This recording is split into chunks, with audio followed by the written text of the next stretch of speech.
E aí pessoal, meu nome é Gustavo, sou professor de desenho na Escola Arcane. A jornada do artista é feita de várias etapas. No vídeo de hoje a gente vai acompanhar uma das primeiras etapas, que é o desenvolvimento da percepção e do desenho de observação. Vem comigo!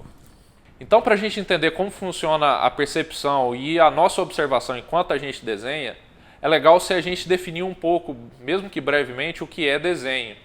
E o desenho, segundo o meu entendimento, né, uma das formas de se definir isso é como a representação de um mundo tridimensional em uma superfície bidimensional. Então, tudo o que a gente está vendo ao nosso redor, a gente vai aplicar em uma estrutura, mesmo que digital, em que a gente tem apenas duas dimensões para estabelecer aquelas formas, né? Que é justamente uma altura e um comprimento. Então, mesmo que uma altura vertical e um comprimento horizontal, que eu quero dizer. Então, mesmo que eu queira representar algo que seja curvo dentro desse universo bidimensional, eu tenho que comparar essa estrutura com um parâmetro vertical ou horizontal. Logicamente que esse é o início do seu processo, né? Desenvolver desenhos dessa forma vai te ajudar a ganhar autonomia lá na frente, né? E para ganhar essa autonomia a gente vai passar por vários outros fundamentos que não estão nesse vídeo, mas estão nos próximos. Então, de forma bem básica, né? Seria legal se toda vez que você for desenhar, uma coisa nova, que você sempre compare com uma linha vertical e horizontal. Na demonstração daqui a pouco eu vou mostrar como isso funciona na prática. Então fique no vídeo até o final. Sou muito blogueirinho mesmo, né? Então, como eu estava dizendo, aqui ó, eu só destaquei com essa linha achurada que para desenhar aquela fração da curva, eu comparei o espaço negativo, tudo que não é a curva, com essa linha vertical. E por esse espaço, né, eu consigo identificar qual que é o ângulo. Então, se eu fosse reproduzir aquela fração da curva de um jeito maior, eu tinha mais condições de fazer isso, beleza? Então, no final das contas, se o desenho é representação, a percepção é o ato de ver, né? Então você precisa aprender a interpretar visualmente esse mundo ao seu redor, né? E começar a substituir esse sistema simbólico que você tem na mente, né? Principalmente quando a gente pensa em figura humana, né? Quando a gente vai desenhar um olho e a princípio sem experiência alguma, a gente vai recorrer aos símbolos que nos foram ensinados, aos símbolos visuais desse olho, que estão distantes de um olho de verdade, porque o símbolo é simplesmente uma simplificação daquilo que existe, né? Então, ao ver de fato, a gente vai começar a interpretar os olhos ou qualquer outro tema como formas, né? E para fazer isso, você precisa ser um Illuminati ou um reptiliano. Fica a dica. Uma dica também, além de se tornar Illuminati, é dar uma olhada no livro Desenhando com o Lado Direito do Cérebro, da Beth Edwards. Esse livro apresenta uma sequência de exercícios, né, com progressão de dificuldade, para que você desabilite essa forma de enxergar o mundo, né? E esse é o primeiro passo mesmo, né? Uma vez que você tem condição de observar o seu entorno e aplicar aquilo de forma consistente nessa superfície bidimensional, você pode passar para a próxima etapa. E mesmo que esse seja um conhecimento básico, né, do início da jornada de todo artista, mesmo um artista que está há muito tempo desenhando, ele tira proveito dessa observação, né? Então é legal que você esteja sempre refazendo esses exercícios, não os da Beth Edwards, né, que pelo menos os iniciais eles são bem básicos mesmo, é mais para o início. Mas esses exercícios de desenho de observação, né, muito do que a gente retém na nossa biblioteca mental vem desses desenhos de observação.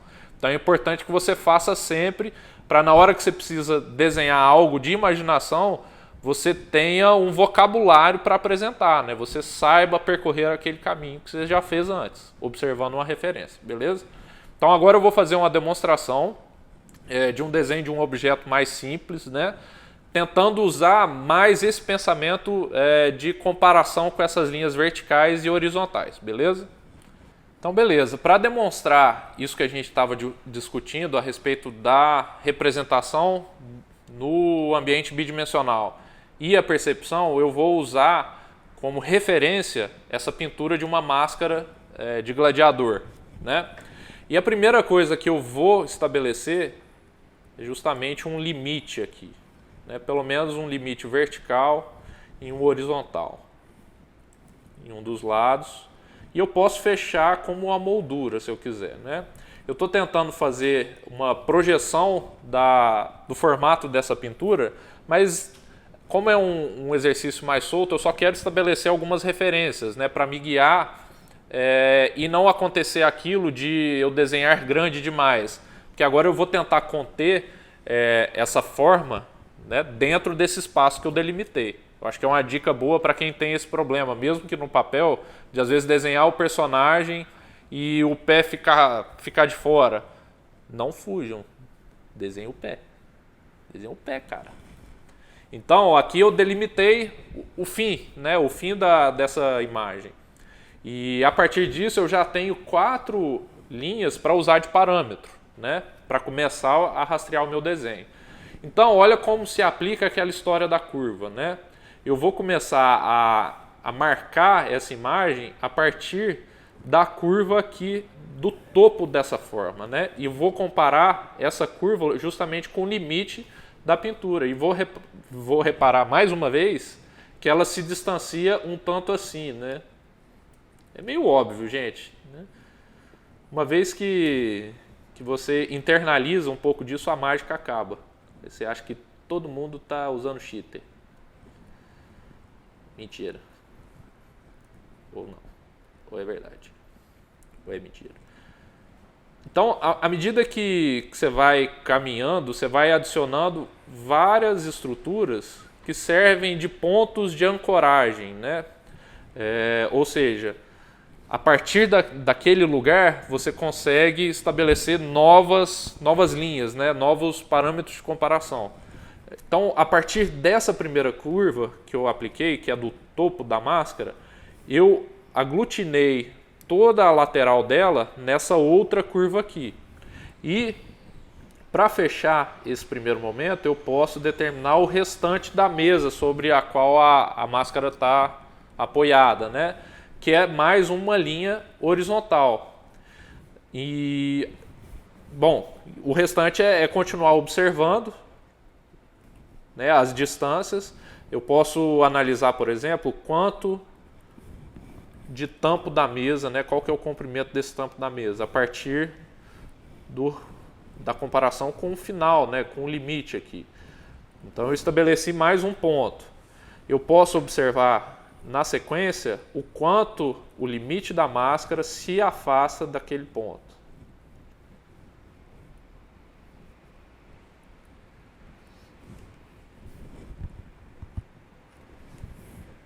Vou trabalhar agora, né, eu estou precisando de mais informação para me manter confiante de que isso vai dar certo, né? E isso eu tento fazer sempre, mesmo quando é uma pintura mais complexa, né?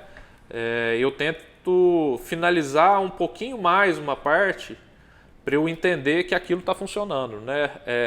Quando a gente está desenhando, é importante que a gente tenha algumas recompensas ao longo do processo, né? E para te manter cativado mesmo, né, durante aquilo. E nesse caso aqui eu vou tentar estabelecer um pouquinho da linha ali da abertura dos olhos, né? Essa linha aqui. E uma coisa que é bem válida toda vez que você for desenhar, tentar desvincular o que você está desenhando do seu significado, né? E tentar observar mais essas formas, né? Se pergunte, né? E alguns vídeos depois desse a gente vai falar mais sobre formas básicas também. Mas se pergunte que forma você está vendo e tenta aplicar, né? Mais do que, isso é uma máscara, né? É difícil. Né? O Russell Crowe usou lá naquele filme. Esquece isso. Pensa que é um objeto interessante, brilhante, que você está aplicando. Então, ó, aqui eu trabalhei com essa linha dos olhos que me ajuda a identificar mais algumas coisas.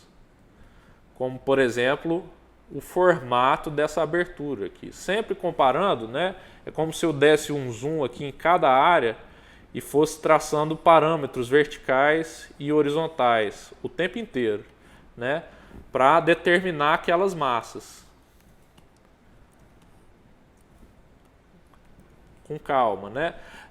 Esse tipo de desenho foca bastante nos contornos. E os contornos, eles são abstrações que a gente cria para ajudar a descrever o que a gente está vendo, né?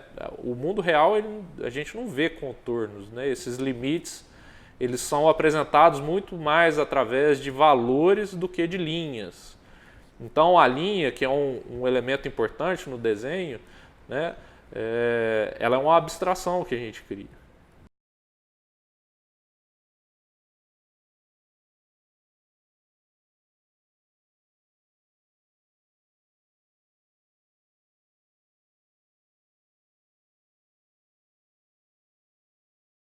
Bom, já caminhei mais aqui com o desenho, meio que eu já determinei todas as passagens, né, as mudanças de direção, os espaços que eu preciso aplicar de forma eficiente para que o que eu esteja marcando aqui se pareça com o que eu estou vendo, né? E sempre usando esse parâmetro, né? Para facilitar a sua missão, você pode fragmentar a sua referência em alguns quadrantes, por exemplo. É uma ideia boa, porque aí você divide esse problema todo em problemas menores, né? E você pode fazer isso o quanto for necessário, né? Se você quiser dividir numa grade bem complexa, você pode fazer e aí você reproduz por quadrante. Isso é eficiente em termos de desenho, só que eu acho que te aprisiona um pouquinho também, né? Então fica a critério de cada um testar essas estratégias. E eu acho que, de qualquer forma, elas não podem ser uma muleta, né, para o seu desenho. Você precisa ser capaz de se localizar nesse espaço livremente, né? Porque lá na frente você vai trabalhar com uma composição que vai lidar de forma mais intensa com esse espaço, né? Então, se você tiver uma liberdade maior, eu acho que é mais interessante. Já que eu já estabeleci, né, e o objetivo desse vídeo é abranger só o entendimento dessa transição, né, do tridimensional para o bidimensional, uma ideia que é válida é trabalhar com duas cores diferentes, porque dessa forma você rascunha com uma cor, né, nesse caso eu usei o azul, e eu vou usar uma cor um pouquinho diferente, nem vai ser essa que eu deixei separado, vai ser um pouquinho mais escura. E aí é importante que aconteça essa diferença, né? A primeira cor, a cor do rascunho, ela seja mais clara um pouco, e a segunda que ela seja mais escura. Porque aí você consegue, aquelas linhas que você deixou de forma mais incerta, você aplica com essa cor mais escura de um jeito mais certeiro, né? Você vai localizando melhor as suas escolhas. Isso é uma estratégia que os artistas de quadrinho usam bastante, de desenhar com lápis azul, né? E depois vir com o grafite, né, ou um lápis de cor preto, fazer a limpeza do traço, né, e selecionar melhor as linhas, e aí depois vai para a etapa de arte finalização, com nanquim ou qualquer coisa. Esse processo que eu estou fazendo aqui digitalmente, vocês podem fazer no papel também, né, usando lápis de cor, que inclusive é uma das minhas mídias favoritas para fazer rascunho, né, trabalhar nesse princípio. E o legal de trabalhar já com rascunho colorido é que você agrega uma informação a mais no seu desenho, né? Você já consegue mostrar um pouquinho mais, né, para o espectador ou para o seu cliente, né? Eu venho fazendo isso há muito tempo e tem se provado interessante, assim. Do ponto de vista até de feedback mesmo do cliente, eu acho que dá bastante certo. Então, agora que eu já determinei tudo, eu só venho com essa cor um pouquinho mais escura para ver se tem alguma linha que pode melhorar, né? Para fazer esse desenho também, eu estou tentando usar o menos possível o Ctrl Z, justamente para que eu possa tirar proveito dos meus erros, né? Enxergar onde eu cometi um equívoco e fazer esse equívoco virar um acerto, né? É importante você ver esse equívoco para fazer isso, porque se você dá Ctrl Z, além de se tornar uma prática muito estressante, né, que você acaba viciando nessa ferramenta, e facilidade demais eu acho que atrapalha. É legal você limitar. Limitar é uma coisa que eu acho positivo, né? Então, além de ficar estressante, você esconde. Toda vez que você dá Ctrl Z, você esquece um pouquinho o que você estava fazendo de errado, né? Quando a sua linha ainda está ali, a linha que você julga ser um equívoco, fica mais fácil corrigir ela, porque é só fazer diferente, né? Bom, a próxima etapa aqui, que não cabe no vídeo de hoje, é começar a aplicar tom, separar os planos, né, dessa imagem, para que ela ganhe volume. A princípio é só um desenho mais esquemático, né, separando o que é figura do que é fundo. Então, tentem aplicar aí nos exercícios de vocês a dica lá do livro da Beth Edwards. Eu acho que é muito válida, principalmente para quem está no iniciozinho da jornada, assim, né? Nunca desenhou antes, é um bom primeiro contato com o desenho. Os exercícios que tem nesse livro vão tornar vocês um pouco mais confiantes para desenhar coisas simples e complexas, né? E desenhe sempre. O objetivo de todo mundo é evoluir, né, enquanto artista. E para fazer isso você precisa praticar, beleza? Então, espero que o conteúdo de hoje ajude vocês na jornada de cada um. Até o próximo. Tchau!